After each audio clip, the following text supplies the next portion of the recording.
Hey folks, Matt from Art of the Image. Going to show you how to do a hyper-real HDR photo in Photoshop CS5. Now, the HDR Pro, which is part of CS5, works really good, and you'll see that in a minute. So we've got CS5 open. We're going to launch the mini bridge. I'm going to go down and choose my photos that I'm going to use for this. And there's one, two. I'm going to do this fire wagon here. So I've got a highlights one, a dark one, and it looks like I got two more selected here. So perfect. So I've got the four that I need. And so 4 different exposures. Going to go to Tools, which is right here, Photoshop, and merge to HDR Pro. Photoshop's going to take a minute here to open that in HDR Pro. And it's going to put each of these NEF RAW files on a different layer. So we're going to wait just a second for it to do that. And once it's got it open, we will close out the mini bridge. But I just have to wait for it. Photoshop. It takes a minute here. It just depends on how many files. And here we are. As I said, depends on how many files. And it can be smaller or larger, just depending on what size, how many files you're working with.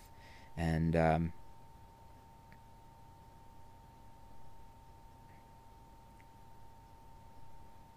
so here we have the HDR Pro screen.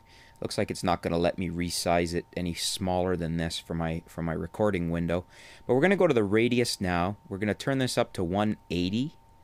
And we're going to turn the strength to 0.4 or around there. Let's say 0.41. Gamma is your mid-tones, your mids. So we're going to pull that up a little bit here for us. And we're going to pull the exposure up here. I need more exposure in that. So we're going to go to, looks like we need to cut to about 175 on exposure. And we're going to take the detail all the way up to 300. This is what gets us that really nice grungy look here. And shadow, I'm going to pull up a little bit. Probably don't need too much. Let's go 20%. And highlights, I'm going to go 15, I think, there. Not trying to preserve the window highlights. I like how they're blown out there. And vibrance, we're going to go over to 100%. And we're going to bring up saturation to about 30. And vibrance might be a little too high on that. So let's come down to 75. And we'll go over to the curve. And we're going to put a little bit of an S-curve on this. So I can drag this down here and drag it up here. So here's my S-curve happening. And so that looks pretty good. And now I'm going to click OK. And this HDR Pro is going to open this up for us in Photoshop. So it's just going to finish blending that, make our image, and open it up in Photoshop there. And we'll just wait a minute for it to do that. And it looks like it's coming up nicely. And we're just going to close out the bridge as soon as we see that image pop open in Photoshop. So I could probably close out my bridge. There we go. And there is the image right there. It looks pretty good already. So I'm going to save that. I'm going to save as. And bring this down so you can see what I'm doing. We're doing a JPEG because I don't need it for anything else. You could save it as a TIFF for further editing if you want. I've already got a couple ones I've done in here, so I'm just going to use the name from one of those and put one after it. I'm going to save this as level 12 because I'm going to be working on it further. I'm going to show you how to open this up in Camera Raw and do some further edits to it. So now we've got that saved. We're going to close it out. And we're going to hit no there, and then we're going to be reopening it. Okay, so now what we're going to do is we're going to go back and we're going to click Open As, because this is what's going to allow us to open that in Photoshop Camera Raw. So we're going to open it here like this, and it's going to pop open for us here. And I'm going to resize this so you can see it entirely on the screen here. And let's see here. We want to go to here and here so that we can. Okay, so basically there we are opening Camera Raw. We've got our HDR image, and we're gonna have a look here. I don't know if we need any fill light. We'll try a little bit. We're gonna push our blacks pretty hard here, probably go up to about 25. And then we're going to increase some contrast here. Again, about 25 should do it. And clarity, I'm going to crank that up again as well. And we're going to go to 55 there. And I don't know if the recovery is going to do anything for me here or not. A little bit. Let's move the recovery up to 75 there because we had some. Let's bring it up to. Let's go to 60 on the recovery. That looks pretty good there. I like a little bit of this blown look on the walls. So, and then vibrance, we'll take that up to I think 15 or so. That looks pretty good there.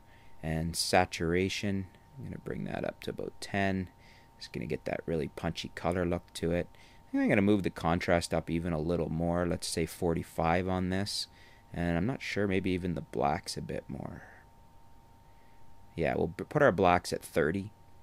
And then the other really cool thing we can do in Camera Raw is we're going to go up into the lens correction tab. We're going to pull the vignetting all the way over to -100. And then I'm going to move the midpoint over to the left, which is going to bring it in closer on our subject here. And let's see where we want it. I think that looks pretty good there. I don't want to go too much because I want to leave it open somewhat. And that looks pretty good just like that, I think. Maybe even out a little bit like that.